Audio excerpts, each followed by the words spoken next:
Boa noite, pessoal. Começando mais uma live de quartas, nosso espaço virtual do Centro Espírita Nair Montes de Castro, nosso celeiro de luz. Que Jesus nos abençoe e que possamos unir verdadeiramente nossos corações a esse Mestre que nos ama tanto, que nos protege tanto e que investe tanto em nossas vidas. Espero que todos estejam muito bem. Hoje vamos dar prosseguimento ao nosso livro Grilhões Partidos, psicografado por Divaldo Franco e ditado pelo espírito Manuel Filomeno de Miranda. Como os capítulos são menores, hoje eu decidi falar sobre o terceiro e o quarto capítulo.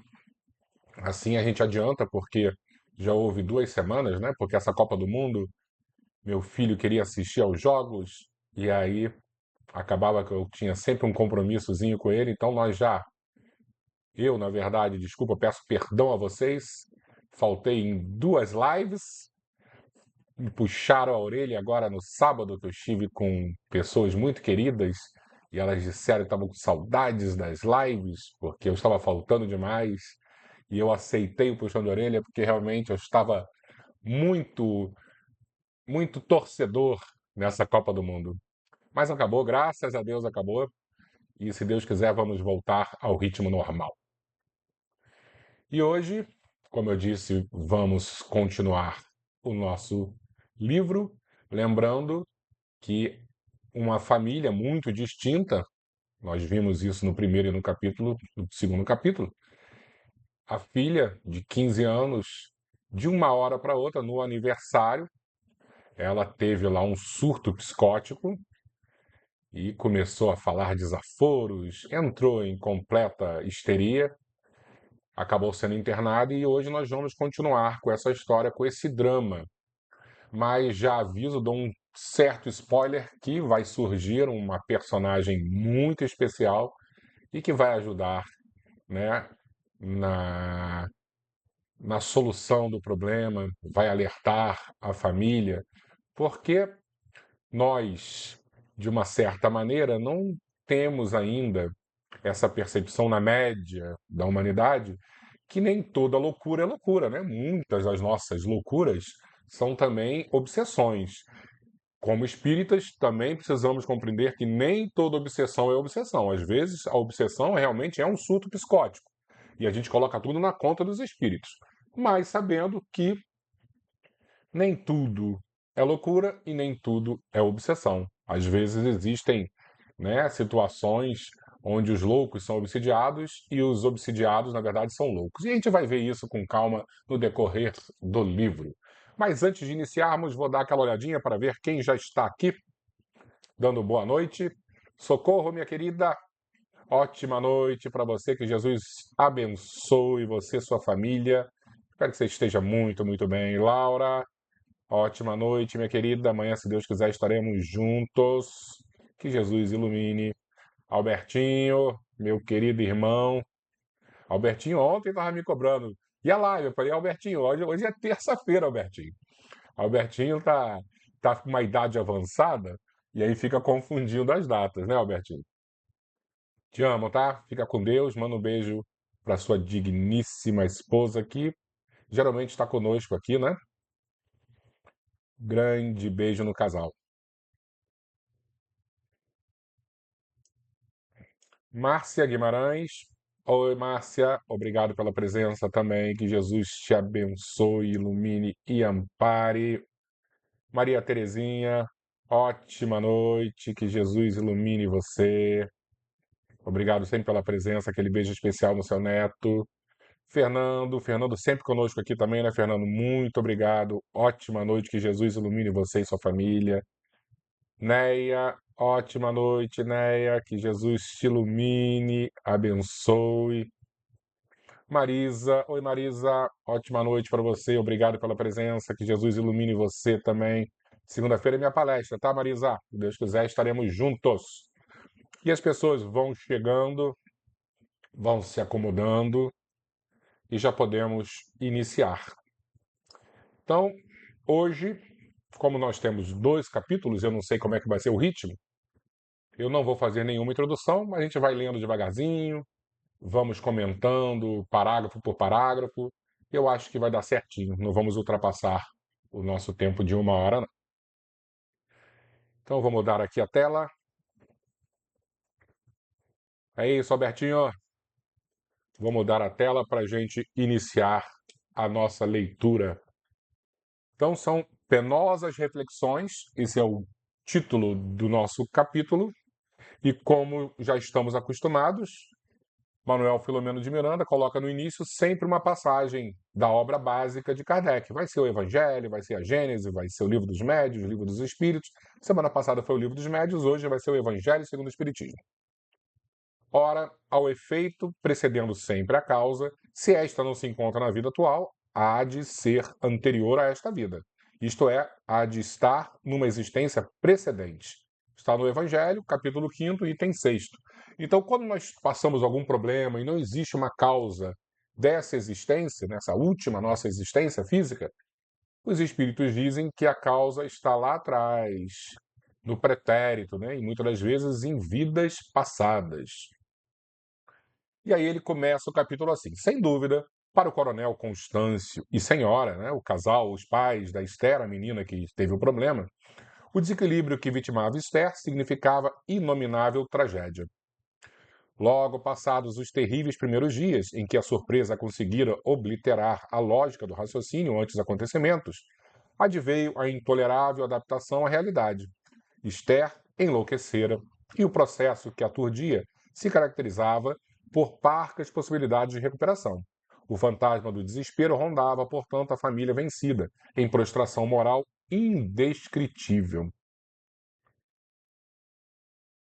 O tempo transcorria lento, traumatizante, desanimador. O especialista encarregado de assistir a jovem não ocultava a estranheza, face ao comportamento inusitado da enferma. O quadro clínico era desalentador, tal o desgaste orgânico de que se viu objeto. Então foi um surto tão forte, que o próprio médico psiquiatra ele não conseguia entender o que estava acontecendo. Atendida pelo eletrochoque, lembrando que esse livro foi escrito, né, há algumas décadas, e a história ocorreu, acho que se eu não me engano, em 1970, essa época as pessoas ainda utilizavam-se de eletrochoque, né? Após a convulsão e o repouso, não retornava à lucidez, como seria de desejar, por um momento sequer. A prostração sucedia surpreendentemente maior tresvario. Então, eles davam choque na menina, tadinha, só que, infelizmente, não surtia nenhum efeito. A jovem de lábios de Mínio jamais proferia expressões obscenas, pois fora educada com refinamento, sem maior condicionamento inconsciente de vis palavras. Agora estorcegava, maquinal, verbetes infelizes para esbordoar moralmente o genitor, qual se estivesse dominada por ignominiosa força inteligente que a governava, desgovernando-a. Né? Então a menina de 15 anos, toda pura, toda boazinha, devia falar as coisas mais bárbaras pro pai, né? Deixa eu organizar aqui, porque eu esqueci de passar, provavelmente vocês não deviam estar acompanhando comigo.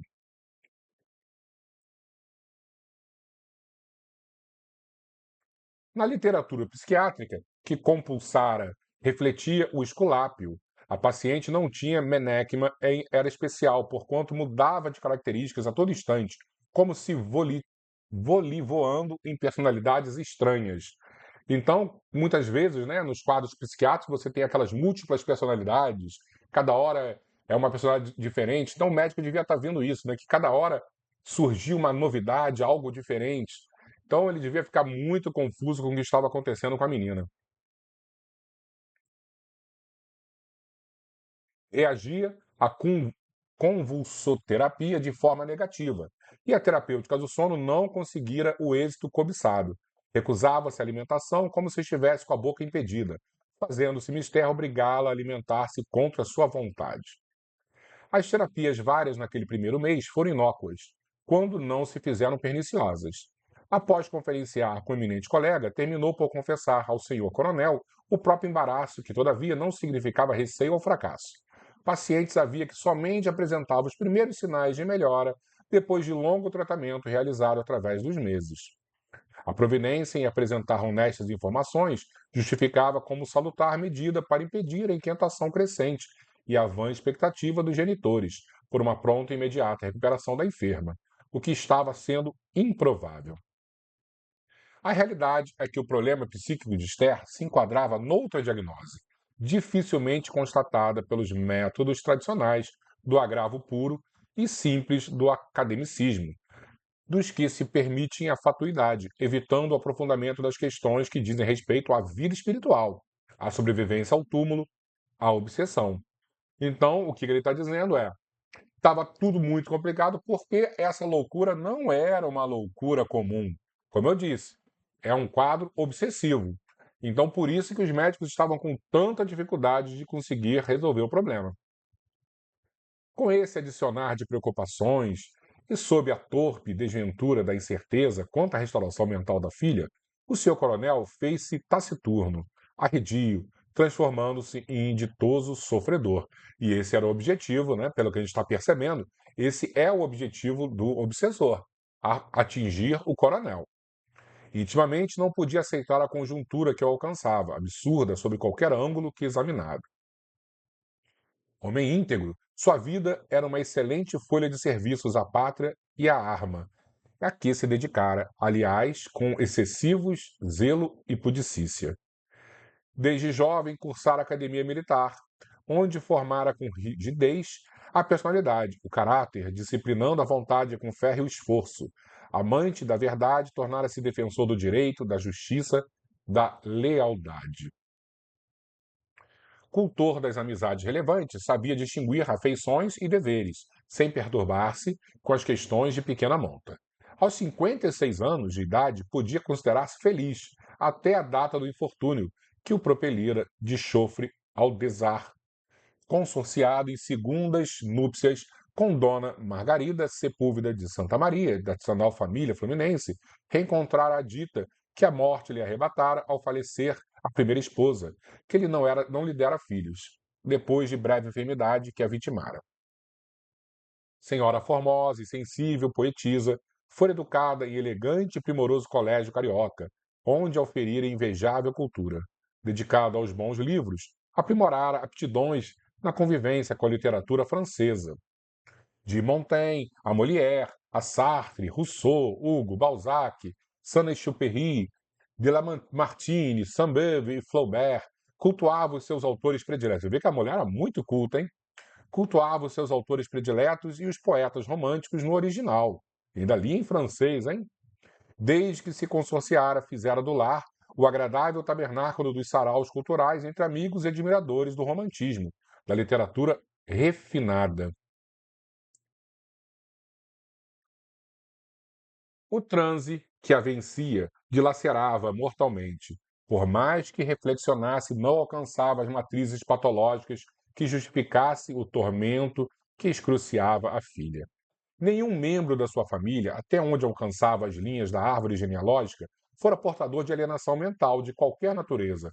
O lar sustentava-se sob admiráveis bases de equilíbrio moral, emocional, econômico, e Esther jamais revelara qualquer traço de desequilíbrio, insegurança, nevrose. Filha extremosa, possuía excelentes qualidades intelectuais, de que dava mostras na escola onde era modelo. Amada por todos, mestres e colegas, e cumpridora responsável das tarefas que lhe diziam respeito. Visitando-a mais de uma vez, não obstante a negativa dos especialistas, alcançara o tentame, apelando para o receio de não suportar a vida sem rever a filha. Assim pudera à distância contemplá-la durante a hibernação desfigurada, sem conseguir deter as lágrimas. Que tristeza, né? Você tem um filho, uma filha que está internada e você não consegue nem chegar perto, a pessoa está desfigurada, enlouquecida, né? Que karma. Uma dor moral de tal monta convertera-se numa inqualificável dor física que se estiolava de dentro para fora. Na sua mudez, refletiu o coronel a seu turno, revoltado, ante a cruel vicissitude em que se sentia emaranhado irreversivelmente. Um pesadelo. Sim, um pesadelo considerava a desdita. Acordaria de inopino e reveria o sol dos sorrisos do firmamento de seu lar, quando se conseguia evadir das férreas garras do sofrimento que se esculpira a brasa do seu cérebro. Experimentava a ligeira ilusão de que tudo aquilo era irreal. A filha adorada, sonho transfigurado em fada de perfeição, não poderia estar encarcerada num hospício. Sim, num hospício, embora de alto preço. A vergonha, a hediondez da doença que transforma um ser inteligente num asqueroso animal. Isto era inaceitável, desculpa, haver acontecido consigo. Pior, com o querubim diretor do céu das suas venturas, a filha. O homem que raras vezes umedecera os olhos no fragor da guerra, naqueles tumultuados dias do inverno de 1944 e da primavera de 45, né? Está falando da Segunda Guerra Mundial. Agora se surpreendia com as lágrimas abundantes que extravasaram da ânfora do coração sob marteladas contínuas. Não poucas vezes abraçado à esposa naqueles terríveis silêncios, caminhando pela avenida em frente ao mar e sob zimbório salpicado de estrelas, evadia-se na direção da cela em que se delirava, transtornada, a carne da sua carne, o rebento querido da sua vida, que não daria por poupá-la a tais sofrimentos. Enlaçados na mesma dor e braços unidos, caminhavam a sós, vencendo o tempo soturnamente, e apesar da agitação trepidante da larga, decantada, orla perolada, em lâmpadas feéricas de Copacabana, estavam sozinhos, fundidos na hedionda sortida da amargura aniquilante. Deus não existe, resmungava por fim, após as inúteis peregrinações mentais pelos meandros da lógica materialista. E a primeira coisa que a gente faz nesse momento é colocar a culpa em Deus, né? Todavia, o sabor da ira mal contida e do desespero revoltado mais lhe assodavam o ser estremunhado na via do combalimento. O que ele representava pior em toda a tresloucada investida da jovem alucinada é que ele surgia na condição de algoz impenitente, odiento, aterrador. Desejou vê-lo uma única vez, para lenir-se um pouco e luarizar a saudade. Ao formular o desejo ao médico, que não aqueceu como compreensível, veio a saber a posteriori que ela lhe adivinhava a cogitação, apresentando-se então mais transtornada, mais agressiva. A agitação que lhe espezinhava não tinha termo, era lancinante. Então a menina pressentia que ele queria ir lá e ficava mais nervosa, né? Se ela morrer, arrematava, a concluir os raciocínios inférnicos. Suicidar-me-ei. Aliviava-se com esse pensamento pernicioso, acalentando a vã ideia de, na morte, encontrar a sensação da vida e, na desorganização dos tecidos, perder a razão, a lucidez, desagregar o pensamento. Mal sabia ele que esse era o objetivo do obsessor, né? Como a gente sabe que a morte não existe, não adianta apelar ao suicídio. Vamos continuar sofrendo e muito mais. O infortúnio, porém, é mais sombrio e truanesco quando se faz acompanhar dos sorvos contínuos do ácido da revolta, principalmente dessa mal contida aversão ao fato afungente, que faz oscilar da apatia à agressividade, gerando um estado de surda permanente mágoa, que é a desatreladora dos corcéis da desgraça real. O orgulho penetrado pela verruma das leis inescrutáveis reage, cercando-se de espículos envenenados pelo desconforto que a realidade lhe impõe, para colimar no simplismo do autocídio. O covarde delinquir que traça a linha inicial das hórridas paisagens que aguardam o infrator que se torna seu secais. O homem forte nos embates externos, né, um militar, somente afere as potencialidades quando a luta sem quartel nos campos morais e que se consagra vencedor. Para tais cometimentos, a humildade e a fé constituem os mais hábeis valores de que se pode dispor com êxito, porquanto portadores da fortaleza indispensável para qualquer situação. Né? Nós podemos ser fortes no trabalho, mas sempre existe um momento de fraqueza. E esse é o momento que nós temos que ter humildade e nos render às leis de Deus. Acostumado às alturas do prestígio e da bajulação requintada, o matrimônio Santa Maria não dispusera do imprescindível tempo para as reflexões em torno do sofrimento, que não constitui patrimônio exclusivo da ralé, né, dos habitantes dos pardieiros imundos, onde rebocam os esquecidos da terra. Todos nós, desde os mais simples até os mais sofisticados, eruditos, vamos ter momentos de penúria, de dor, de sofrimento.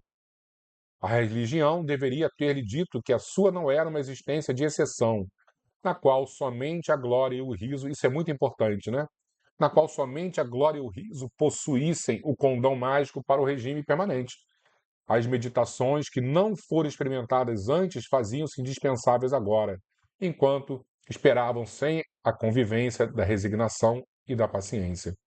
Nós precisamos compreender que ninguém está acima do bem e do mal e a dor pode bater em qualquer porta.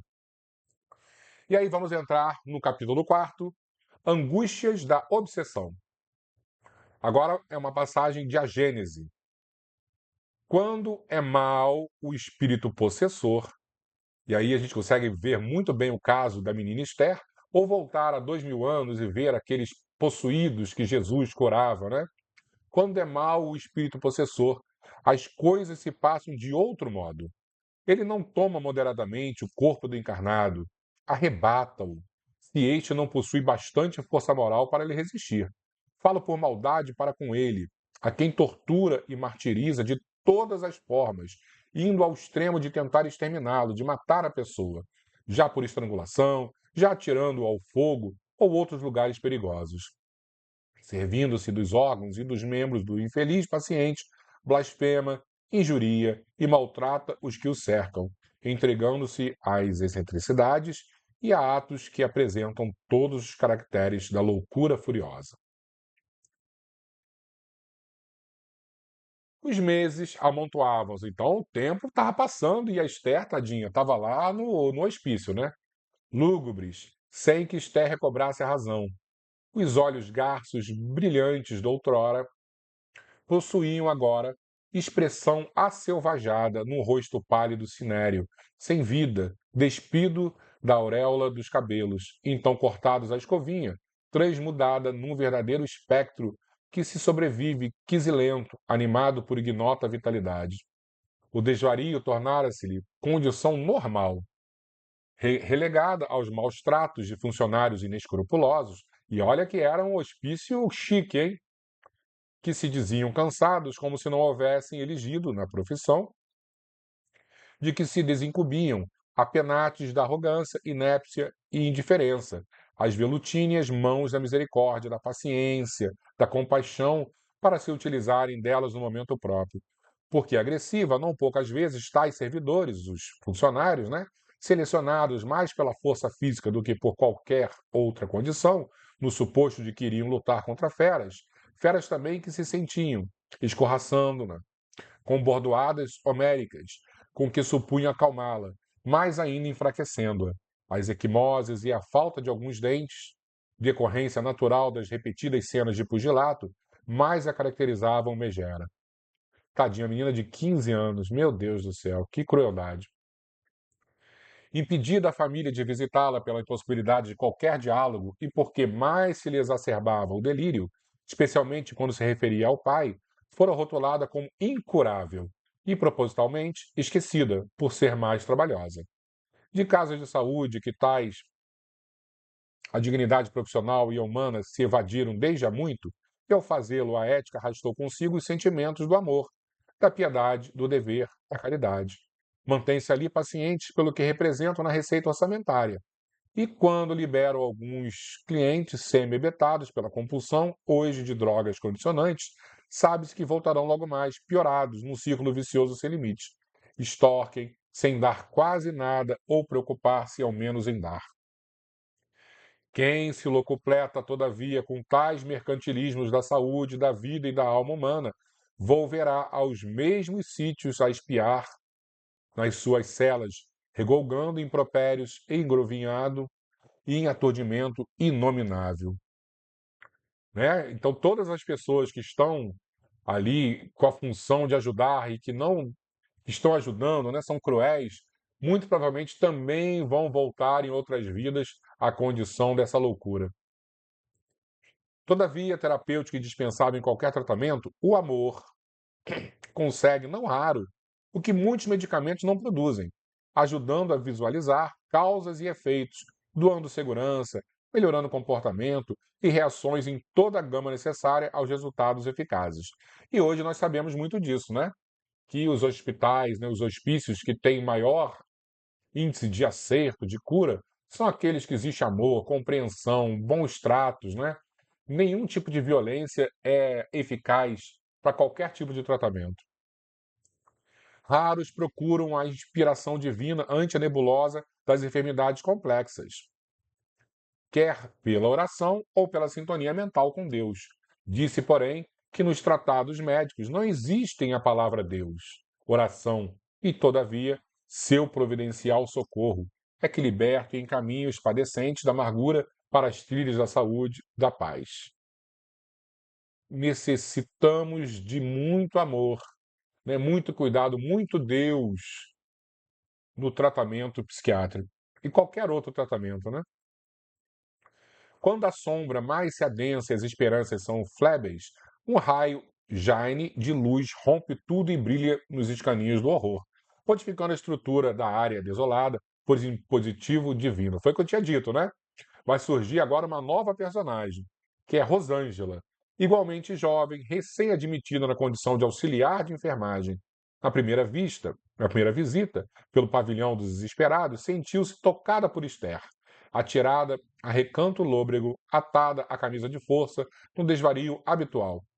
Automaticamente, se interessou pela esquálida paciente, escrevendo-a na mente como daquelas a quem daria maior dose de assistência e carinho. Estava sendo introduzida para tratamento psiquiátrico. E aí vai falar o nome do remédio, né? Ralfovia serpentina, difundida como Serpazil, que não tinha os inconvenientes dos barbitúricos em geral, possuindo excelente qualidade tranquilizante.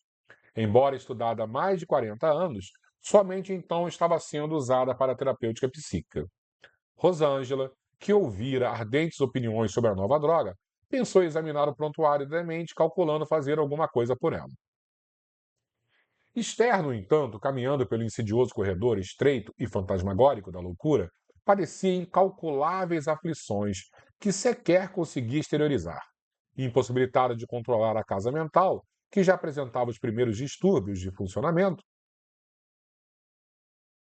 Espera aí que eu me perdi, desculpa. Distúrbio de funcionamento, após a constrição demorada do fluido morbífico do espírito, que a subjugava, era dominada por agonias inenarráveis. Então ela estava tanto tempo já recebendo essa carga energética do obsessor, que a própria organização física dela já estava começando a dar problemas verdadeiros, né? E aí ela já estava realmente flertando com as doenças psiquiátricas. Porque, pelo que a gente está vendo, era uma obsessão. Só que o tempo de duração dessa obsessão já estava começando a atingir os tecidos nervosos dela. Ela própria não se dera conta do sucesso que a cometera. Experimentara superlativa angústia, seguida de auge do suor e a sensação de que fora arrojada num abismo sem fundo, caindo sem cessar. O coração deslocara-se do lugar, pulsando de descompasso. Todas as fibras do corpo, adormentadas, produziam dores lancinantes e a cabeça em redemoinho impedia que o cérebro raciocinasse com a lucidez capaz de coordenar ideias. Gritou por socorro e surpreendeu-se com as cordas vocais em turgimento, espocando palavras chocantes que não podia controlar.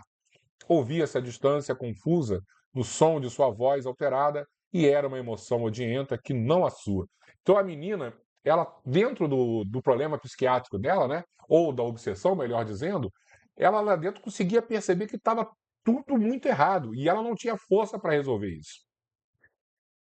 E aí vem uma nota do autor espiritual, né? Segundo se acredita, a substância atua sobre o tálamo, aquele remédio, realizando uma lobotomia de natureza química, por meio da qual diminui a capacidade emocional da usina elétrica ali sediada, procedendo à vitalização do cérebro com produto químico de que este se ressente para a manutenção do equilíbrio mental. Esther chorava em contorções, mas as lágrimas queimavam-se nas pupilas dilatadas e, sentindo febre, tremia em arrebatamentos de louca. Via-se fora do corpo e, ao mesmo tempo, via-o agitado, num estado dúplice, sem anotar os circunstantes, chocados na sua festa de apresentação social. Então, Manuel Filomeno de Miranda está relatando o que a menina sentiu nesse período todo. Após esse período, foi a luta em que se empenhou e continuava sem termo contra o gigante que a submetia. Estava expulsa do organismo físico, sem dele estar liberta. A princípio sofria impressões confusas que a perturbavam. Vezes outras, deparava-se com um estranho possessor, furibundo em esgares de demente. Agredida por ele, procurava tornar a realidade anterior, como se perseguida em pesadelo sua ex desejasse acordar para dele livrar-se. Todavia, não atingiu o ponto ideal, porquanto era impedida no intento, logo se renovando os paroxismos. A mente alcançava as ideias vertidas pelo cérebro e ali alinhadas, mortificando-a, por não serem esses os seus pensamentos. Quando se esforçava por emitir os desejos, estavam os centros de registros bloqueados tenazmente. Olha que terrível, hein? Os sentimentos da afetividade estraçalhavam-se no pélago do abandono e da solidão, na batalha impossível que travava, enquanto o pavor hórrido crescente não o tinha lenitivo, em considerando auxílio algum. Durante o tratamento, face à convulsão produzida pelo uso do eletrochoque, impossível seria avaliar o insuportável que a estertorava em mil contorções até o desfalecimento. Ao despertar, fruindo o calor orgânico, defrontava-o, asqueroso, senhorial, e fugia aparvalhada, cedendo-lhe o lugar. Minado o corpo pelo desgaste de largo porte, sucessivos desmaios expulsavam o usurpador, que se deleitava então, ameaçando-a grosseiro, arrebatando-a para lugares povoados por espectros impossíveis de descritos. Nesses sítios, onde nenhuma claridade lucila, a asfixia pastosa domina. Impossibilitada de qualquer ação, tornava-se mais fácil presa, arrastada aos trambolhões. E aí ele vai citando, né? E eu, desculpe, eu percebo até que é muito pesado isso para a gente ler, mas faz parte da nossa compreensão. Nesses sítios onde nenhuma claridade lucila, eu já li. Supunha-se nessas situações encontrava-se em cemitério infinito, de sepulturas abertas e cadáveres exumados ante a contemplação dos furiosos mortos-vivos, desejosos uns de os reconduzirem aos movimentos deles, reapossando-se, lamentosos outros por havê-los perdido irremissivelmente.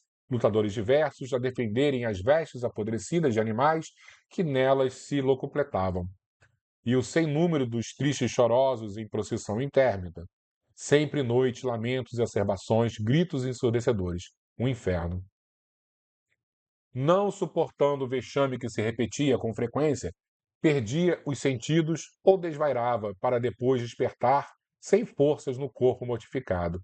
A pausa cedia lugar a nova e intensa disputa em que pelejava com um axe com dor, né, na alma lúrida, exausta.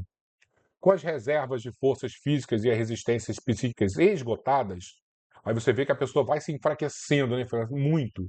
O tumulto que sofria em espírito dementava pouco a pouco, produzindo-lhe não menor martírio, uma vez que lutava menos e atoleimava-se mais. Onde o amor dos pais, sua proteção e socorro, gritava até a perda das resistências. Gargalhadas, zombeteiras e agressões obscenas eram as respostas que lhe chegavam aos ouvidos, através de rostos patibulares, uns e deformados agressivos outros. Exorava o socorro de Deus, mas ao fazê-lo, tal era a degita que a excruciava, perdia a concatenação, a ordem das súplicas, o que não impedia chegar-lhe a resposta divina, a semelhança de brisa frescante em aragem amena, vertida sobre a ardência nas febres. Recordava os mestres, as amigas, as famílias queridas que a cercavam de mimos e quinquilharias, agora tredas à distância. Estás morta ou quase morta, ouvi aturdida em blasfema acusação. Logo mais culminarei este processo de vingança, extorquindo-te a vida, desforçando-me dele. Morrerás, como eu morri, a fim de que ele morra também. Cá o espero. Deliro, Deus meu, exclamava apavorada. Mãe Santíssima, sou inocente e sofro nas hienas, né, dos infernos. Lágrimas pungentes rasgavam os canalículos e escorriam como chuva abundante em terra escaldante, sem o milagre de refrigerar ardências íntimas. Sim, és inocente em relação a mim. No entanto, odeio-te por odiá-lo, desgraço-te para desgraçá-lo, venço-te para vencê-lo. Quem és, demônio destruidor? Compadece-te de mim. Sou uma adolescente, piedade. Sou o demônio da justiça, não o anjo da compaixão, arrematava sardônico. Encerremos a discussão inútil e passemos à guerra. Você vê que eram vários, né? uma legião, aplausos e doestes sucediam-se intempestivos, em pandemônio macabro. Recomeçavam os torpes esforços e o espírito encarnado, menino no corpo, experimentava incríveis dilacerações morais e era inocente, tão só na atual reencarnação. Então ele já deixa bem claro, né? Que ela também tinha uma culpa do passado. Por isso que houve essa conexão tão profunda desses espíritos com ela. A família cuidava da educação, instruindo-a, aformoseando-a, porém não a preparando para as verdades espirituais. O catolicismo, viciado pelas fórmulas e cultos extravagantes, desertara do cristianismo, tornando-se pedagogo incapaz para a preparação espiritual das criaturas, por haver banido a revelação das suas lições, supondo-se os clérigos capazes de conceder céus e paraísos através de inócuas palavras e atitudes vãs. Em decorrência disso, muitos pais supõem, mesmo hoje, em cômoda atitude moral, que as dissertações sobre a vida do além-túmulo não devem ser ministradas aos filhos, que os têm como imaturos para os ministérios superiores, para as reflexões da verdade, não, porém, para as paixões dissolventes, os arremedos de masculinidade ou feminilidade, em que, espezinhando o amor, se convertem em vasos de sensações sexuais de terror primitivo e descamam para as aventuras do domínio pelo egoísmo, pelo orgulho e pela astúcia com que os armam e que eles logo se apropriam com facilidade espantosa. Para os imperecíveis mensagens morais do espírito imortal, os jovens sempre lhes parecem jovens demais. Juventude que, aliás, devera ser melhor aproveitada, com vistas à maturidade digna e à velhice feliz. Ele está falando isso dessa juventude da década de 1970, hein? Imagina hoje em dia a nossa juventude, como também está perdida. Esther, assim, subjugada pelo possessor e inconkurência de ódio, sucumbia inerme, lentamente, quase vencida. E semana que vem vamos falar então sobre interferência espiritual. Pessoal, que tragédia que está acontecendo nesse início de livro, hein? E nós precisamos ler com muita atenção, e peço desculpas mais uma vez, que é um texto nesse início muito pesado, mas compreender que essas coisas acontecem, né? Não é só na Bíblia que a gente lê Jesus curando, né, as pessoas endemoniadas, ou na literatura espírita. Quem de nós não tem um caso na família de alguém que de uma hora para outra entrou em algum nível de desequilíbrio psíquico e cada vez foi se afundando mais? Nós temos que nos preocupar muito com a nossa saúde mental e buscar sempre oração, buscar sempre um pensamento equilibrado, trabalho ativo no bem. Isso nos blinda. Porque débitos do passado todos nós temos, né?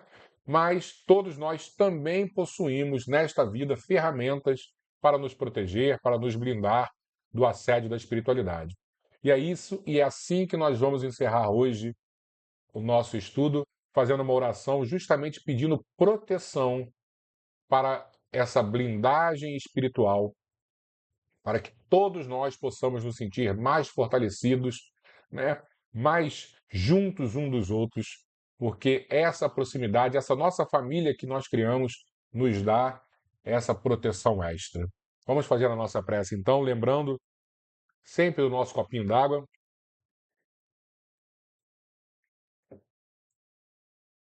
E esse líquido vai ser transformado com certeza em remédio para fortalecer os nossos propósitos. Vamos fazer a nossa prece, então. Vamos, como de costume, fechar os nossos olhos e unir os nossos pensamentos a Jesus.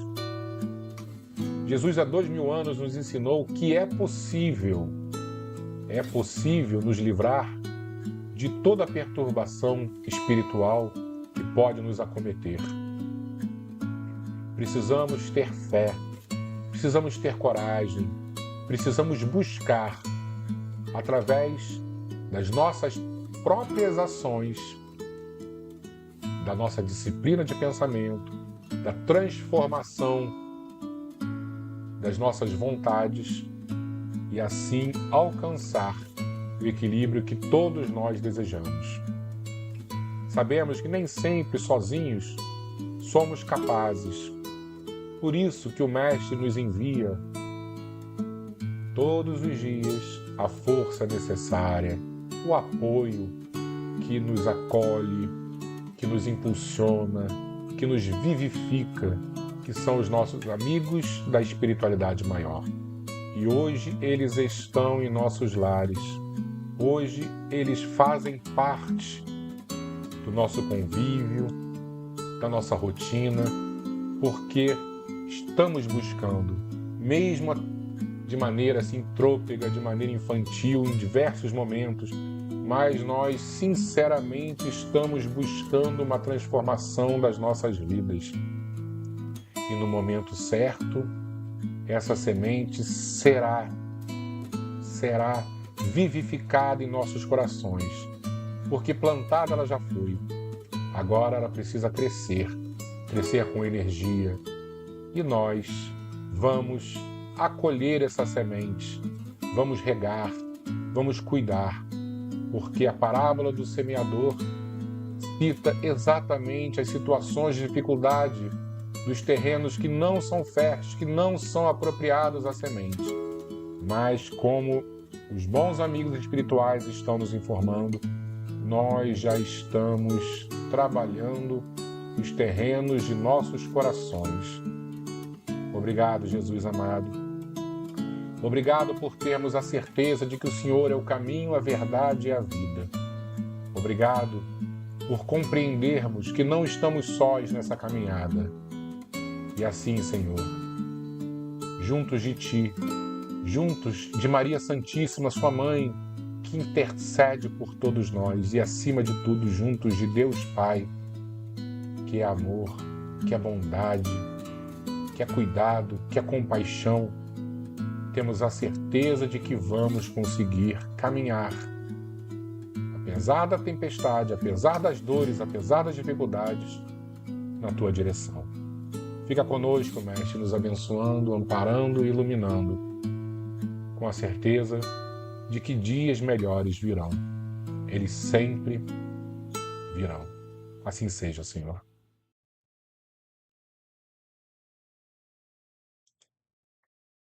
Muito obrigado, pessoal. Agradeço de coração, esse espaço que nós temos, esse momento de troca, esse momento de aprendizado. É muito importante para mim e espero que também faça uma diferença na vida de todos vocês. Que possamos compreender os nossos papéis dentro dessa confusão toda que é o planeta e, através desta compreensão, modificar profundamente os nossos atos, buscando uma caminhada mais segura.